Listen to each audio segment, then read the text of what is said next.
Assalamualaikum warahmatullahi wabarakatuh. Alhamdulillah rabbil alamin, wabihi nasta'inu ala umuri dunya waddin. Ashhadu an la ilaha illallah wahdahu la syarikalah, wa ashhadu anna muhammadan abduhu wa rasuluh. Allahumma salli wa sallim ala nabiyyina Muhammad wa ala alihi wa sahbihi wa man wala. Amma ba'd. Para jamaah yang dirahmati Allah, alhamdulillah pagi ini kita bisa bertemu lagi, dan kita selalu berharap mudah-mudahan setiap pertemuan kita benar-benar menjadi pertemuan yang mendapatkan ridho dari Allah Subhanahu wa Ta'ala. Amin. Para jamaah yang dirahmati Allah, sekali lagi saya ingin mengajak pada para jamaah semuanya dalam pengajian yang kita selenggarakan bersama ini. Marilah kita mencoba untuk selalu memahami apa dan siapa diri kita di hadapan Allah. Dan pada saatnya kita harus tahu bahwa apapun yang kita lakukan di dunia ini, semuanya harus kita pertanggungjawabkan di hadapan Allah Subhanahu wa Ta'ala. Dan itulah kesadaran yang selalu harus ada di dalam diri setiap orang yang beriman, sehingga kita tidak berani untuk berbuat sesuatu di luar sesuatu yang memang bisa kita pertanggungjawabkan kepada Allah. Saya terus terang ketika diceritai banyak orang tentang bagaimana seorang intelektual tiba-tiba harus mengorbankan apa yang seharusnya dia pertahankan untuk mengikuti apa yang tidak seharusnya diikuti. Dia mengorbankan integritasnya sebagai seorang intelektual. Integritasnya sebagai seorang intelektual hilang dikarenakan adanya kepentingan-kepentingan saat yang memaksa dirinya untuk berbohong kepada siapapun. Apalagi kalau itu dilakukan oleh seorang yang disebut ulama misalnya. Ulama ini jamak sebenarnya, seorang yang alim, tapi orang sudah mengatakan bahwa pokoknya dia itu ulama. Ini istilah yang jamak atau istilah yang dipahami oleh orang. Kalau orang ulama itu sudah kehilangan integritasnya sebagai ulama, wah ini ironis. Di dunia akademik, seorang dosen kalau sudah kehilangan integritasnya sebagai seorang intelektual, itu akan bisa berburuk pada mahasiswanya. Demikian juga seorang pemimpin. Kalau seorang pemimpin itu sudah kehilangan integritasnya sebagai seorang pemimpin, ya fanta diri rakyat akan jadi korban. Siapapun, dimanapun dan kapanpun. Dari sinilah saya seringkali memberi ilustrasi bagaimana seharusnya seorang intelektual itu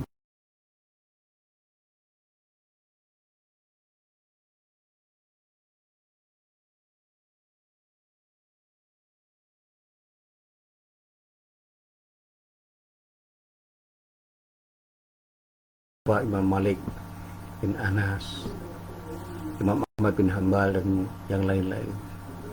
Mereka tidak mau mengatakan yang benar itu salah dan mengatakan yang salah itu benar sesuai dengan keyakinannya, dan dengan apa yang dia katakan itu, ya dia pernah berhadapan dengan penguasa yang pada saatnya memang orang akhirnya mengakui bahwa beliau lah orang-orang yang memang sering contoh.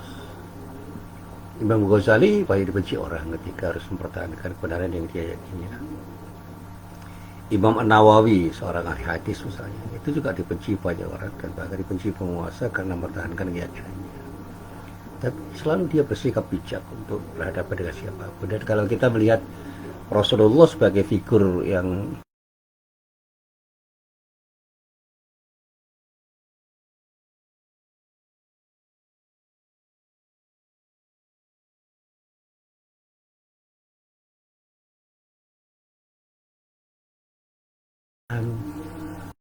tentu saja tidak mudah untuk menjadi orang seperti itu. Apalagi ketika seorang seperti Musa, Nabi Musa alaihissalam harus berhadapan dengan Fir'aun untuk mempertahankan integritasnya sebagai seorang yang harus mengatakan yang benar itu benar dan yang salah itu salah, luar biasa risikonya. Tetapi tetap dia pertahankan, dan akhirnya Allah memberikan kemenangan pada Nabi Musa alaihissalam serta umatnya. Dan masih banyak lagi contoh-contoh yang bisa saya ilustrasikan.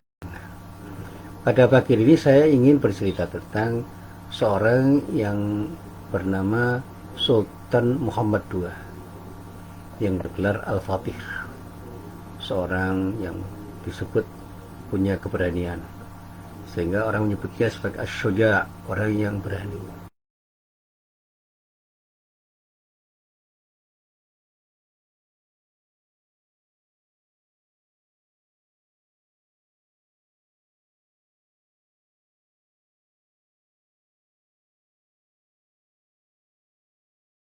Romawi Timur, Konstantinopel, yang saat ini disebut Istanbul, untuk mewujudkan janji Nabi Muhammad SAW bahwa Konstantinopel akan ditaklukkan di tangan seorang laki-laki. Dan dia ingin membuktikan, saya lah seorang laki-laki yang akan mewujudkan janji Rasulullah itu. Nah, disinilah saya harus mengatakan bahwa seorang pemberani itu diperlukan ketika dia menjadi seorang pemimpin, dan pemimpin yang menjadi seorang pemberani itulah yang diharapkan dari rakyatnya. Dikisahkan di dalam sebuah riwayat, orang yang berkuasa di sana adalah sebaik-baik penguasa, dan tentaranya adalah sebaik-baik saudara. Nah, dinyatakan bahwa 2 tahun kemudian, ya, disebut dalam sejarah pada tahun 1453, beliau sukses memenuhi janji Nabi Muhammad SAW.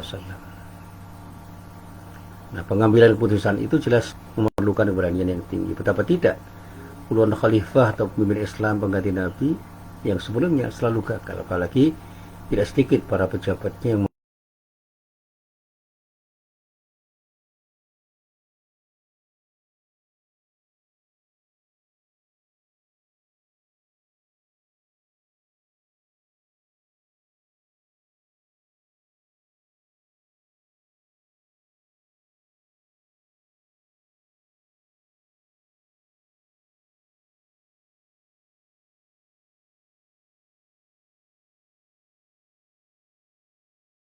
yang disebut dengan Al-Fatih itu terbukti di lapangan.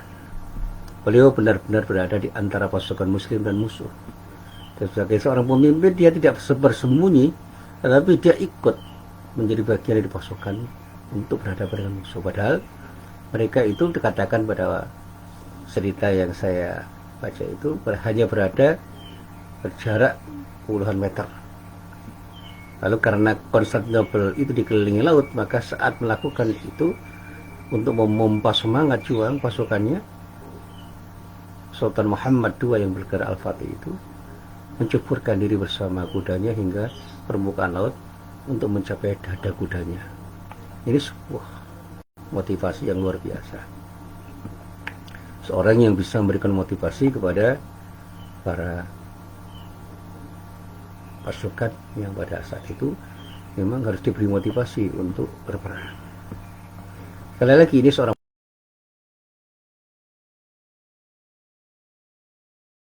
dengan tindakan.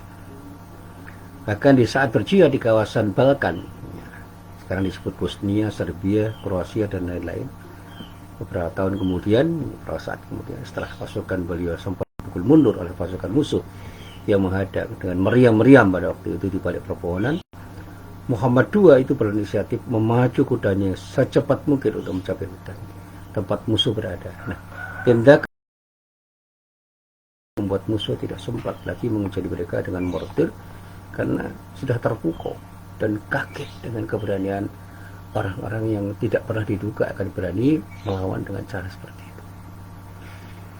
Nah, para jamaah yang dirahmati Allah, saya ingin bercerita bukan soal menang dan kalah. Saya bercerita tentang figur pemimpin seperti Al-Fatih, Sultan Muhammad II itu. Inilah figur seorang pemimpin umat yang terbaik. Bahwa seorang pemimpin itu harus punya keberanian, melebihi keberanian yang dimiliki oleh rakyat yang dipimpinnya, bahkan keberanian yang dimiliki oleh para tentaranya. Kalau tentara berani berhadapan dengan musuh, dia harus punya keberanian yang lebih daripada tentaranya. Tidak ada sembunyi dengan argumen-argumen yang dibuat-buat seolah-olah dia itu adalah pemimpin yang tidak perlu berada di tengah pasukannya. Berani membuat keputusan, berani mempersiapkan diri, dan berani mempertahankannya hingga berhasil, dan berani melawan siapapun dan apapun yang menghadang, termasuk senjata apapun yang akan bisa membuat dirinya itu mati karena senjata itu. Dia harus punya keberanian untuk mengambil risiko. Nah, ada satu sabda Rasulullah yang menyatakan oleh Abu Hurairah, antara lain yang bisa kita baca di dalam kitab Sahih Muslim. Satu saat Rasulullah itu bersabda, "Innamal imamu junnah." Sesungguhnya imam atau pemimpin itu seperti perisai. Bagi siapa? Ya bagi orang-orang yang dipimpinnya, bagi rakyatnya, bagi orang-orang yang memang sedang dipimpinnya. Yuqatilu min waraihi wa yattaqa bihi. Seorang pemimpin itu betul-betul mau berperang bersama rakyatnya dan melindungi rakyatnya. Di rakyatnya itu terlindung dengan keberanian dia sebagai seorang pemimpin.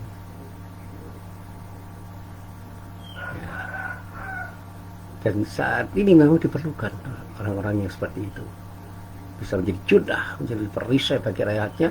Kalau rakyatnya berperang, dia yang memimpin sendiri untuk berperang melawan musuh, dan rakyatnya terlindung karena dia punya keberanian dan bertanggung jawab terhadap apa yang dilakukannya. Dan dikatakan perisai karena perisai itu berfungsi melindungi dan selalu lebih dulu menghadapi ancaman dan serangan siapapun yang menyerang.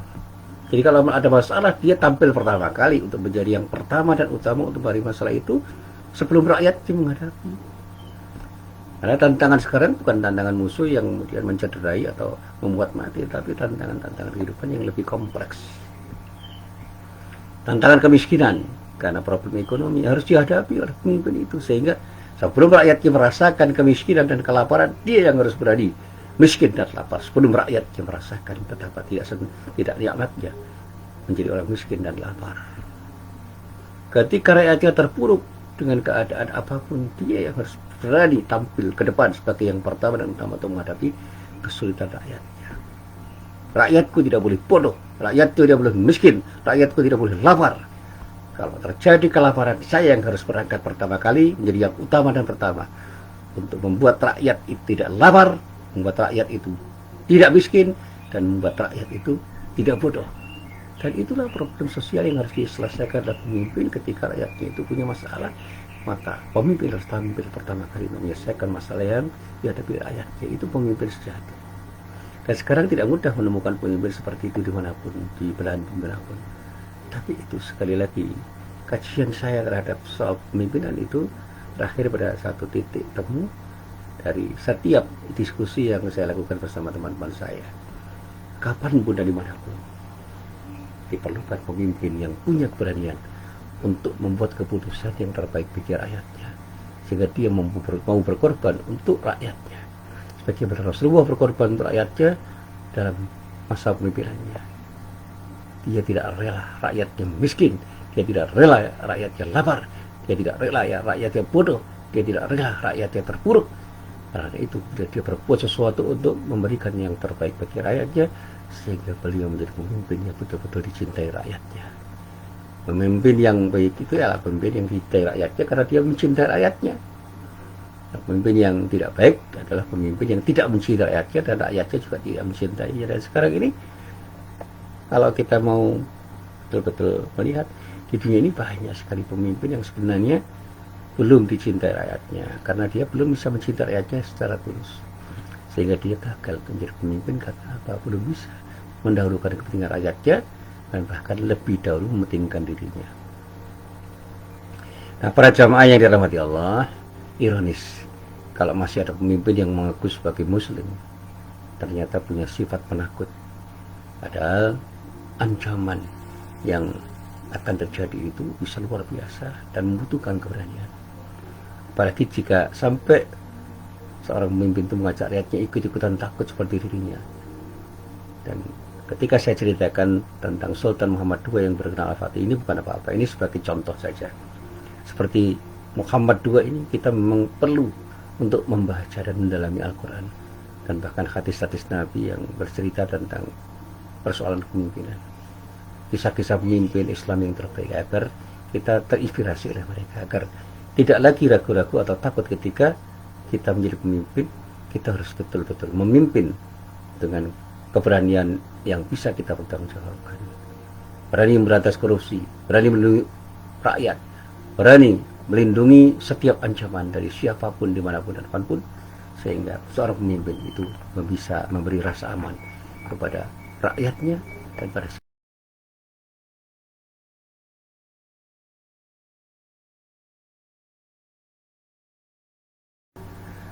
memberikan pelajaran tafsir pada surah At-Taubah ayat 13. Dalam ayat itu Allah berfirman, A'udzubillahi minasyaitonirrajim, ala tuqatiluna qauman nakathu aymanahum hammu bi akhrajir rasuli hum bada'ukum awwala marrah atakhshawnahum Allahu ahaqqu an tahshawhu in kuntum mu'minin. Kenapa kamu tidak bersegera memerangi kaum yang melanggar sumpah-sumpah atau perjanjian-perjanjian mereka? Padahal mereka dulu berkemauan keras mengusir Rasul, dan mereka yang mulai memerangi kamu pertama kali. Apakah kamu takut kepada mereka? Allah lah yang lebih berhak kamu takuti jika kamu benar-benar orang yang beriman. Nah, sekarang ini seorang pemimpin itu harusnya sadar bahwa yang berhak ditakuti itu hanya Allah. Yang harus kita takuti itu hanya Allah. Sehingga tidak boleh kita takut pada siapapun ketika sudah menjadi pemimpin. Ketika kita itu menjadi pemimpin bagi rakyat kita, kita harus punya keberanian untuk bisa membuat rakyat juga berani untuk melakukan sesuatu yang terbaik demi kesejahteraan mereka, demi kebaikan mereka, demi kemaslahatan mereka, demi tegaknya keadilan, dan demi yang lain yang lebih baik yang pada saatnya.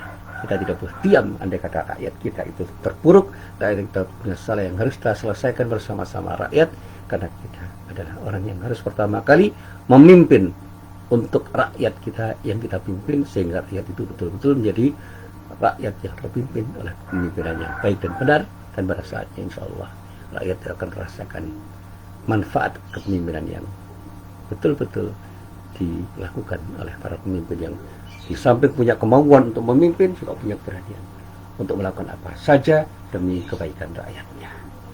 Nah, para jamaah yang dirahmati Allah, tentu saja masih banyak hal yang bisa saya ilustrasikan dalam pengajian ini, tapi tidak elok kalau saya harus berkata banyak tentang hal ini. Ada 3 hal yang penting di antara yang penting. Bahkan saya katakan yang terpenting adalah, mari kita sadari bahwa ketika kita jadi pemimpin, kita harus tahu bahwa kita harus punya kemauan kuat untuk menyejahterakan rakyat. Yang kedua, jangan pernah kita tidak berani untuk mengambil keputusan demi rakyat kita dalam rangka untuk kemaslahatan mereka. Yang terakhir, serahkan semua kepada Allah. Dalam setiap putusan yang kita ambil,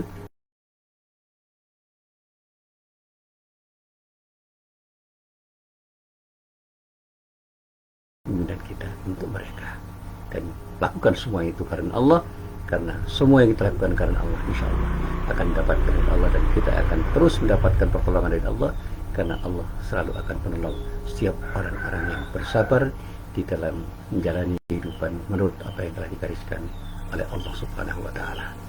Inilah apa yang bisa saya sampaikan dalam kesempatan pagi hari ini.